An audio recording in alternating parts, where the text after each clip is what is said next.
Husnul Khuluq NIM 0950310041. Saya di sini akan menjelaskan teori konsumsi Islam. Sebelum kita masuk ke teori konsumsi Islam, kita harus mengetahui apa itu konsumsi dulu. Konsumsi ialah penggunaan barang dan jasa untuk memenuhi kebutuhan manusia.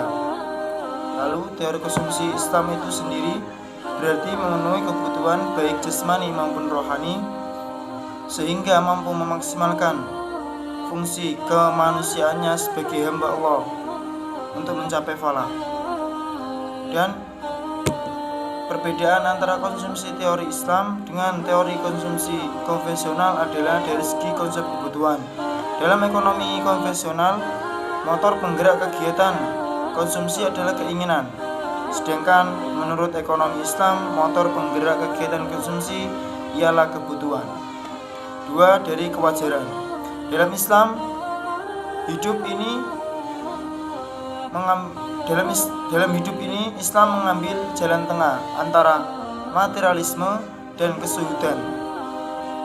Terlalu bersifat menjauhi benda-benda yang dihalalkan juga dilarang oleh Allah, seperti dalam surat Al-Maidah ayat 87, yang artinya, hai orang-orang yang beriman, janganlah kamu haramkan apa-apa yang baik yang telah Allah halalkan bagi kamu, dan janganlah kamu melampaui batas. Sesungguhnya Allah tidak menyukai orang-orang yang melampaui batas. Dari segi tiga, pemborosan harta benda. Dalam Islam sangat dianjurkan untuk menjaga harta benda dengan hati-hati, termasuk menjaga nafsu supaya tidak terlalu berlebihan atau boros dalam konsumsi. Yang keempat, dari segi makanan terlarang. Dalam perilaku konsumsi Islam, dilarang memakan barang-barang yang telah diharamkan oleh Allah Subhanahu wa taala seperti bangkai, darah, daging, babi, khamar dan lain-lain yang diharamkan oleh Allah. Oke. Dan apa tujuan konsumsi Islam itu sendiri? Tujuan konsumsi Islam itu untuk mencapai kemaslahatan duniawi dan ukhrawi. Maslahat duniawi tercapai dengan terpenuhinya kebutuhan kita, misalnya sandang, pangan, dan papan, pendidikan, kesejahteraan, dan hiburan. Sedangkan kebutuhan ukhrawi terpenuhi jika barang yang kita konsumsi didapatkan dengan cara yang halal dan barang tersebut juga dihalalkan dalam Islam. Adapun keinginan yang sangat penting bagi kehidupan manusia antara lain makan dan minum, seperti makan nasi, minum air putih atau yang dihalalkan oleh Allah Subhanahu wa taala. Pakaian yang sederhana, cukup, nyaman, jangan yang berlebihan. Dan ketiga, sedekah. Alasan seseorang melakukan aktivitas ekonomi: 1. Mencukupi kebutuhan hidup. 2. Mensejahterakan keluarga.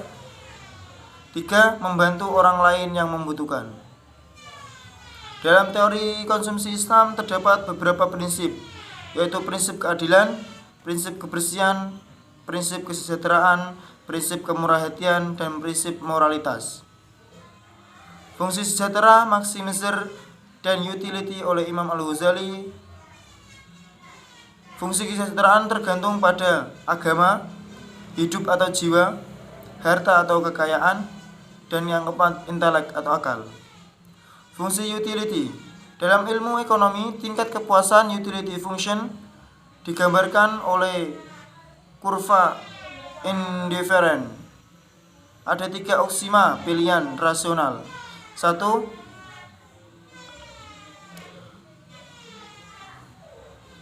Completeness.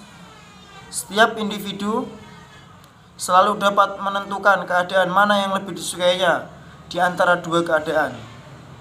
Yang kedua, transitivity. Aksioma ini sebenarnya untuk memastikan adanya konsistensi internal di dalam diri individu dalam mengambil keputusan. Yang terakhir adalah continuity. Jika seorang individu mengatakan A lebih disukai daripada B, maka keadaan yang mendekati A pasti juga lebih disukai daripada B. Perilaku konsumsi Islam dapat didefinisikan sebagai berikut. 1. Paradok halal haram.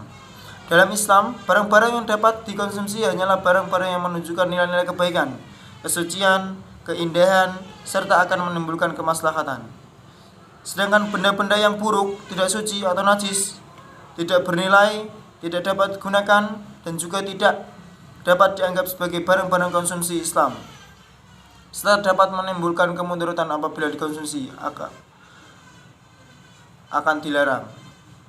Paradok ini mendorong pada pemahaman bahwa kepuasan seorang muslim sangat ditentukan oleh kadar kehalalan dan keharaman